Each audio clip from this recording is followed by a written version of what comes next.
飞身双正蹬，提膝侧踹。打斗一开始，虽然双方都仅仅出了一招，就让这小小的餐馆之外充满了浓烈的杀机。金哥偶然来到一家餐馆吃饭，刚好碰到女警察小何在询问3位疑似在逃的嫌疑犯。我们的职员，查啥子身份证？对不起，先生，请出示您身份。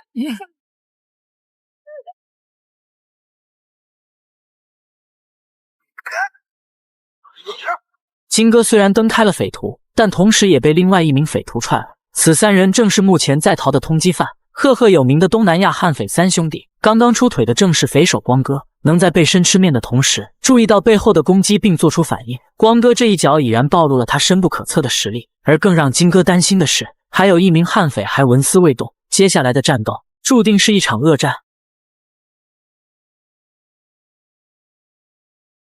匪徒老三身高2.08米，体重150公斤，穿54号的鞋，轻量级打重量级，在有效的规则之下是很难打得赢的。但如果在街头户外这种突发性无规则的对打，其实还是有机会的，因为在实际的搏斗当中，会有很多的客观因素导致最后的输赢结局。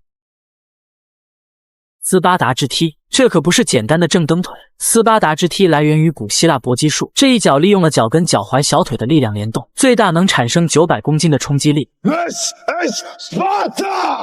而这一脚踢在匪徒老三身上，居然一点作用都没有。跳步砸臂，外摆腿，掐紧锁喉，交叉手格挡，请拿手拇指背向掰压。重量级去推轻量级真的是很容易的，甚至这种被推飞的情况也是正常的。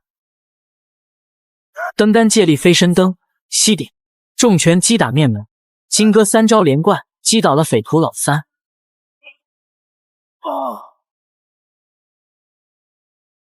翻身回旋跪膝，为什么金哥要有一个翻身回旋的前坠动作？那是因为金哥这里要用的是一个穿透力。一个武打的一个明星，他说实际上我跟你说，体重就是轻的，你轻量级的你肯定打不过重量级。但是如果练出穿透力就不一样，如果我练出穿透力呢，它就等于我拿着一个匕首跟一个赤手空拳的打。那实际生活中有没有这样的人呢？出来表演吗？那李小龙就表演过呀，就是他表演的那个寸劲儿，他就是穿透力。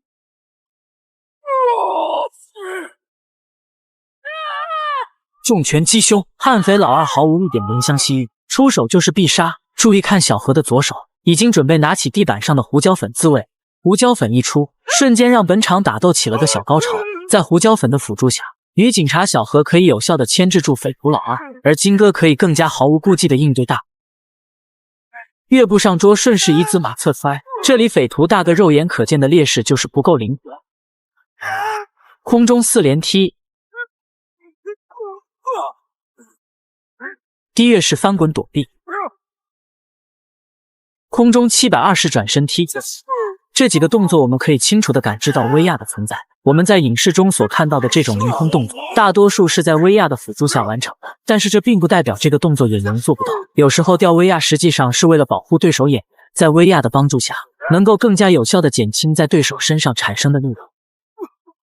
左右腿截踢，瘦子打胖子基本原则就是保持距离，如果贴身纠缠，胖子想要砸摔瘦子是轻而易举的事情。金哥这里就很聪明，左右截踢腿的出招既在保持距离的情况下又突袭了对手，其实这一招截踢腿无法顺利截摔对面，自己也很容易撤退。第二，瘦怕打，胖怕摔，胖子在摔倒时身上承受的压力更大，起来的速度要比瘦子慢好几倍。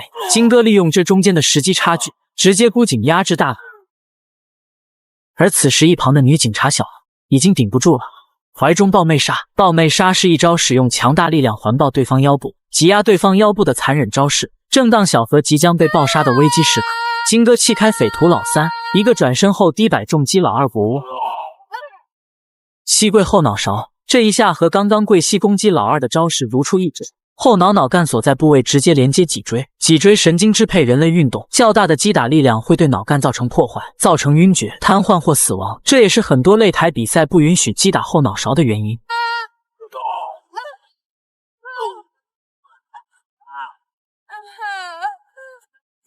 这一下突如其来的压摔让金哥陷入了困境，我们看金哥如何破解。向右发力，撑开右臂，这里匪徒老二的锁紧并不到位，给了金哥能够挣扎脱困的机会。大拇指戳耳，当耳朵遭受到外力重击的时候，骨室内气压与外气压不平衡，就会鼓起一个洞，就是医学上所说的耳膜穿孔。但一般而言，只要力量不是过大，片刻后就会恢复过来。而如果从两边同时受到冲击的话，脑部就难以承受和恢复，一下子就能将人击昏。这也是很多擂台比赛禁止双风棍这一招的原因。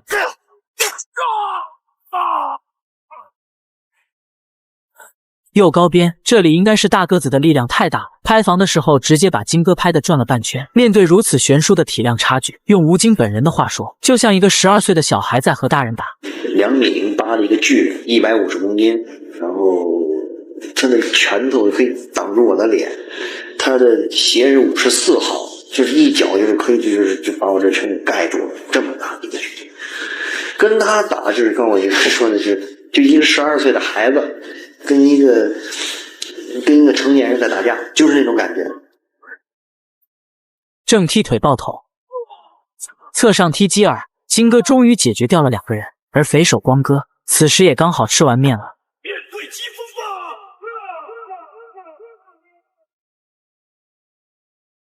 吧！鞭腿对攻，仅仅这一下鞭腿就让金哥有点受不了。金哥没有选择继续硬刚，转世一个俯身倒挂金钩踢击光哥胸。朝天蹬击下巴，横空侧踹，垫步侧踹，很明显，最后这一场打斗告诉我们，搏斗前一定不能吃得太饱。显然这场餐馆的打戏可能是经费不足，并没能安排吴京和卢慧光2个人来一场真正的精彩对决，实在有些许遗憾。如今的吴京已是电影圈妥妥的一哥，然而很多人却更怀念他以前的动作风格。我想吴京本人并不是不想再拍以前的那种功夫动作片，只是想曲线拯救动作片市场。毕竟我是武术出身，功夫出身，我还要回归于功夫市场。